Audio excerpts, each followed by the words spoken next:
Celebrating the life of Barbara Good Cooper. Sunrise, August 24th, 1933 to sunset, April 21st, 2024.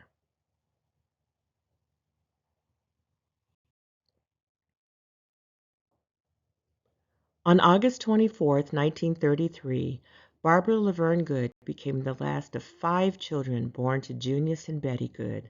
They lived in the sawmill town of Waverly, Virginia. It was the beginning of the Great Depression.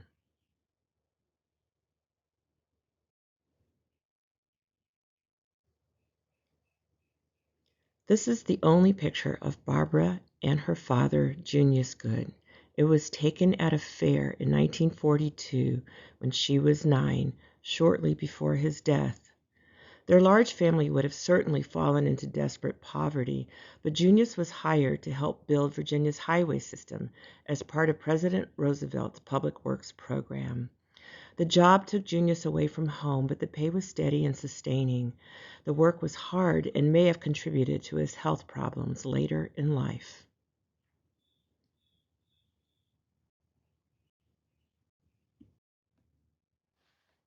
But when Barbara was in 3rd grade, the family fortunes changed.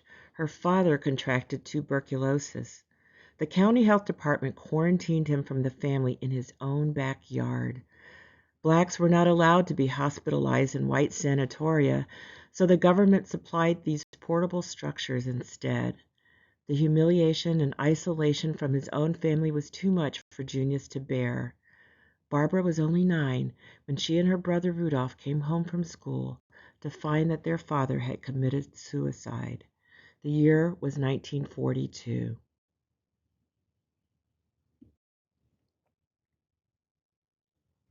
Haunted by Junius's death, the family struggled to find its footing. The house seemed to rumble with his restless spirit.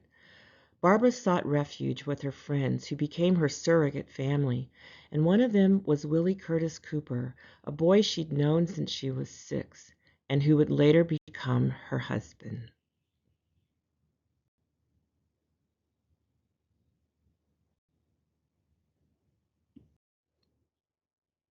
Graduating from high school in 1952 remained one of Barbara's crowning achievements. Neither of her 2 older sisters, Mamie or Lucy, had graduated before moving away from Waverly.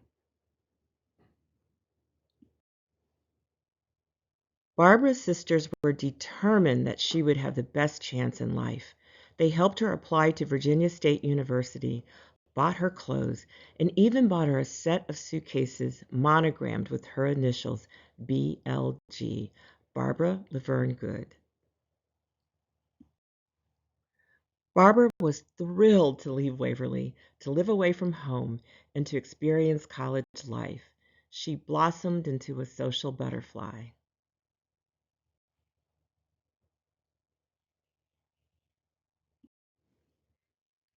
But she proved to be a lackluster student. After 2 years in college, she switched gears to attend the Smith Madden School of Business in Richmond, Virginia.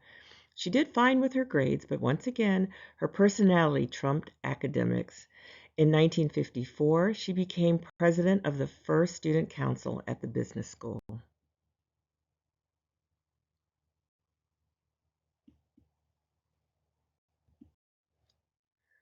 During this time, she also reconnected with her high school sweetheart, Willie Cooper.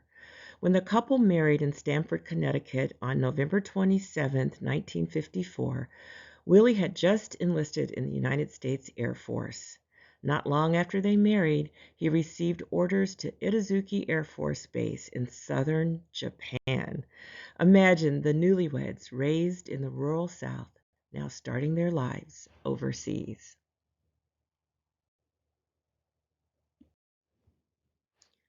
The couple thrived in the military and would end up spending a total of 9 years at different air stations in Japan. Even when suffering from Alzheimer's decades later, Barbara would still occasionally greet her daughter, bowing good morning, Ohayo gozaimasu.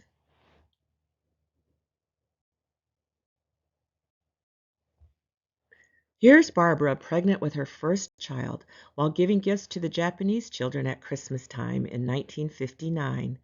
At home, the couple had a traditional Japanese dining room.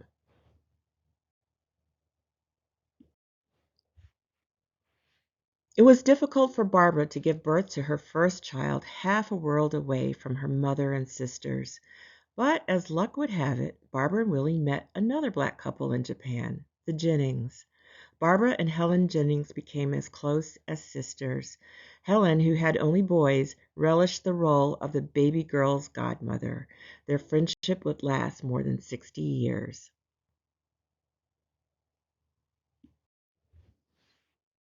Barbara and Willie had their first child, Desiree, in Japan in 1960. Their second child, Willie Jr., or Bill, was born in San Antonio 18 months later.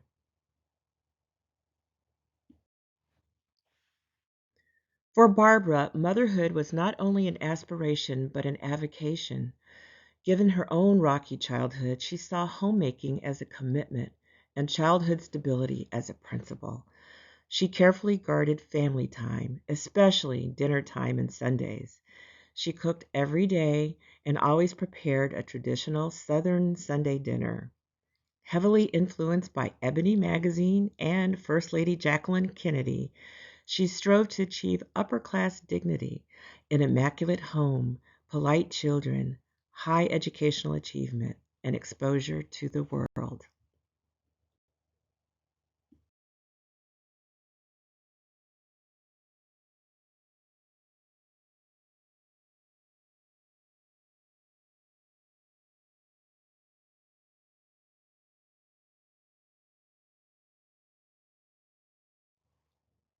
Barbara was intimately involved in her children's lives, taking on the role of team mother, homeroom mother, and PTA member.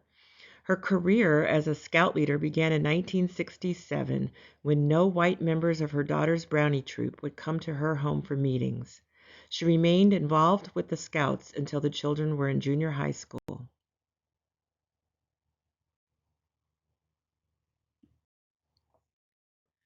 When Willie was stationed in Thailand in 1966 during the Vietnam War, Barbara and the children moved back to Waverly to live with her mother-in-law. During the year of her husband's absence, she started her first business. She opened a daycare for a half dozen rural children, pushing her love for children past the boundaries of her own home. It would be the manifestation of one of her lifelong loves, preschool education.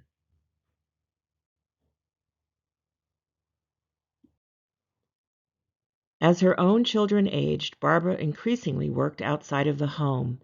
Most often, it was as a nursery school teacher where she lavished her love and creativity upon the children. She received her Child Development Associate credential in 1979 and became the director of New Calvary Baptist Church's Kitty College in Norfolk, Virginia. Barbara was always creative, taking up skills influenced by Japanese culture, including flower arranging and embroidery. This is some of her needlework. She also became a gifted cake decorator, knitter, and seamstress.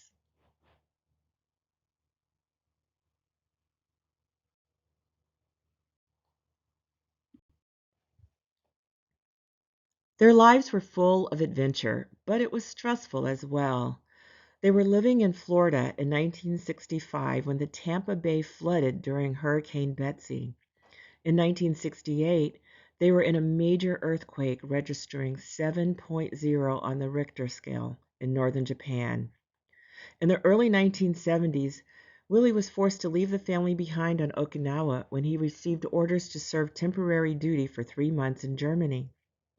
Barbara was left alone with the children in off-base housing when a typhoon struck.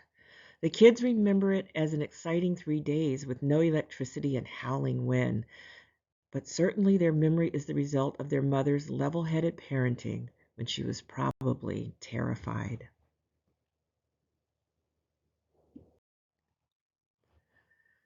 When Willie retired from the military in 1974, the family moved to Chesapeake, Virginia, 4 doors down from Barbara's older sister, Mamie.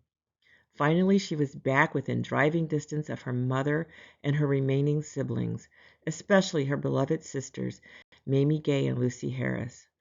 The sisters took care of their mother during her last 8 years in a nursing home, making sure that one of them visited her daily.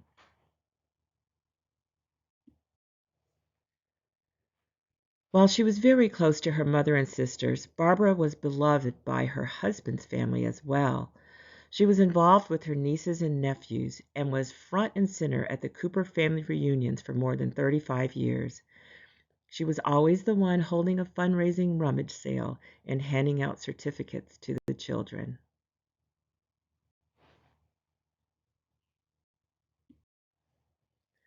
In the mid 1980s, she became an eligibility worker for Norfolk Social Services. She was both proud and surprised about her accomplishment, having never worked in an office setting before. When Mamie's husband died suddenly, Willie and Barbara took on his used car business. Barbara managed the office for several years until Willie retired from his day job. It was then that she discovered even more about herself. She was great with customers.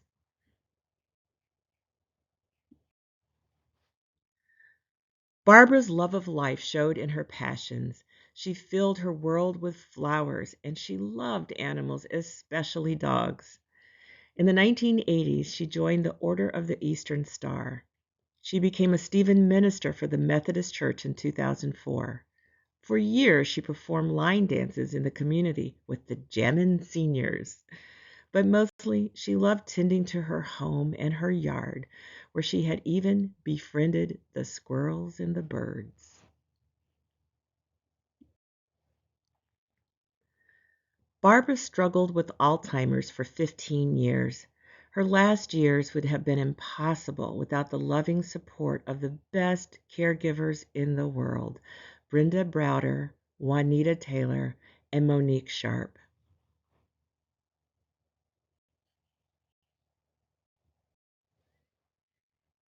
Barbara is predeceased by her husband, Willie C. Cooper Sr., to whom she was married for 66 years. Her sisters, Mamie Gay and Lucy Harris, and her brothers, James Good and Rudolph Good.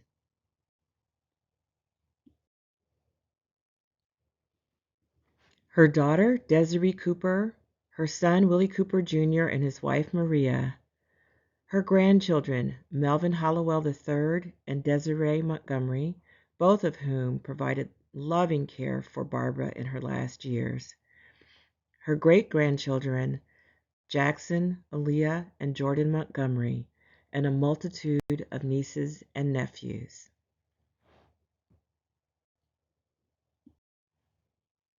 Barbara will be remembered by her children as a loving, giving mother full of creativity and joy. The last years of her life was ravaged by Alzheimer's, during which her daughter was her primary caregiver. One of Barbara's lasting joys was greeting her son every weekend on his Saturday or Sunday visits.